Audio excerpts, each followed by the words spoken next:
Hello అండి, welcome to Kavi's kitchen. Kavi's కిచెన్లో cheating day ఈరోజు. అంటే మేము డైలీ ఇంటర్మీడియట్ ఫాస్టింగ్ చేస్తాము, బట్ ఎప్పుడైనా అప్పుడప్పుడు ఇంట్లో ఉన్నప్పుడు బ్రేక్ తీసుకుంటాం అన్నమాట. సో చీటింగ్ డేలో ఈరోజు మేము ఒక హెల్దీ బ్రేక్ఫాస్ట్, అందులో కూడా హెల్దీని చూస్ చేసుకుంటాము. సో కొబ్బరి సుజీ రవ్వ దోశ. సో సుజీ రవ్వ చాలా తక్కువ అండి, ఒక 25% సుజీ రవ్వ, అంటే బొంబాయి రవ్వ అంటాం కదా, ఉప్మా రవ్వని ఒక 25% సుజీ రవ్వ అయితే 75% కొబ్బరి. సో ఈ దోశ ఇలా దాంట్లో మనం మళ్ళీ ఫైబర్ యాడ్ చేసుకుంటాము.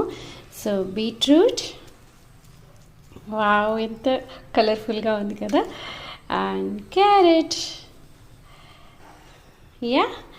అండ్ కొత్తిమీర.